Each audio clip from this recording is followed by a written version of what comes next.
All right, guys. We're going to have a record number of early enrollees out of this 2020 class. We just got the news that Chaney will basically miss most of the spring due to a shoulder injury. Is that a big deal or no big deal? Oh, it's a big. I mean, it's a big deal if you wanted him to, be your backup running back this year, because just getting those spring reps, getting used to what the offense is doing, and really that lost time in the strength room with Coach Feely is going to be something that impacts him.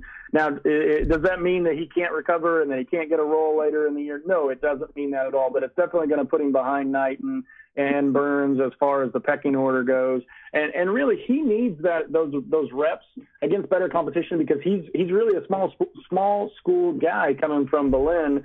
And they ran a different offense. The offense that they ran was not a traditional offense where, the running back has to find a lane and really go. They ran a little bit of a veer type offense that was a little bit different in the run game. So I believe those missed reps are going to hurt him.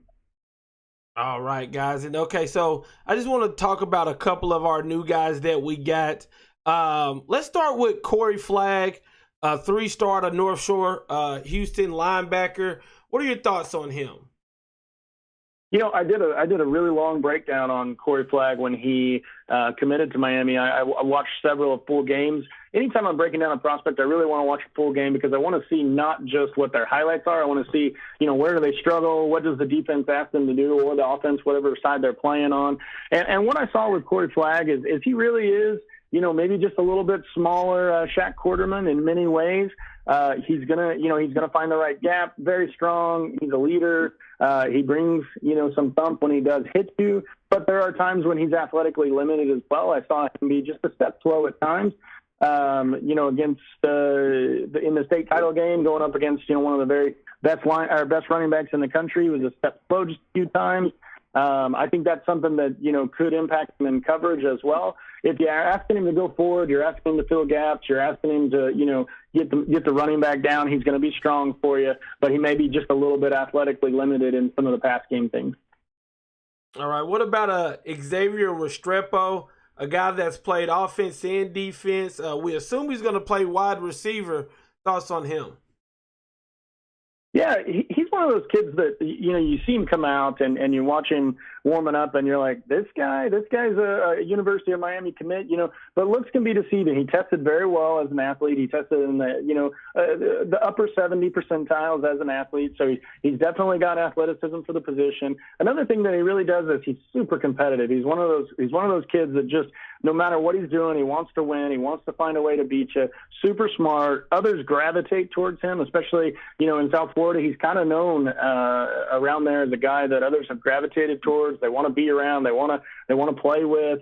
And I think he's going to come in, and I think he's got a chance to really help us in the punt return game. I think he's got a chance to, help us as a slot receiver early on. He's going to be reliable. He's got good hands.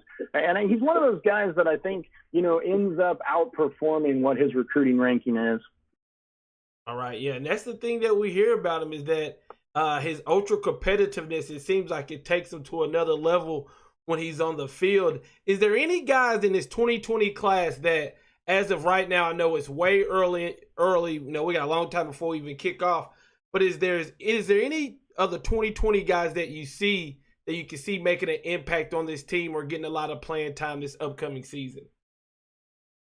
Yeah, some of them are going to have to play, right? I mean, just due to numbers and due to, where the depth chart is and some of those things, some of these guys are going to have to play, but I fully expect Jalen Rivers to be in the 2 deep somewhere on the offensive line. I was super impressed with what he showed on film. Then he went to the All-Star game after the season was over and really impressed people there, whether it's at right tackle or left tackle or whether it's, kicked inside at one of the guard positions. I think he's going to be in the 2 deep. I think he's going to really help us this year. There's another kid named Tyreek Austin Cave that, wasn't super highly rated in the recruiting services, but every time I watched him, he was showing exemplary speed. He was finding the ball. He was making plays. He was, really delivering hits, and he was looking for turnovers as well. He's another guy that I think could really find himself in the 2 deep next year. With Lashley coming in, we've changed the offense just a little bit. It's going to open up some more things for receivers as well. Michael Redding, and his ability to, high point the ball and go up and do verticals. I think he can make an impact in the offense as well. What I was going to say is with Brian Hightower leaving that role, that opens up for Michael Redding really be able to do that. So those three guys, I think they could all make an impact next year. All right, so looking at this 2019 class, because it's crazy how we think. I think, you know, when the 2020 class comes in, we instantly forget about some of the guys last year that maybe didn't get to play a lot. Jeremiah Payton, Avery Huff. Those are two guys who, if you would have asked me before the season, I would have thought we would have seen a little bit more of them. What's your opinion on those two guys? And why do you think, especially a guy like Jeremiah Payton, why do you think we didn't see a lot of them this year? You know, it'd be speculation on my part, but right. But a lot of that's probably got to do with just, you know, learning the playbook, learning the plays, getting comfortable, really just getting the opportunity as well. Truthfully, when I was breaking down the 2019 recruits, I expected Jeremiah Payton to push for a starting role in three wide sets because I was super impressed with what he put on film. Strong hands, really great route runner, explodes in and out of his breaks. He's really good on slants.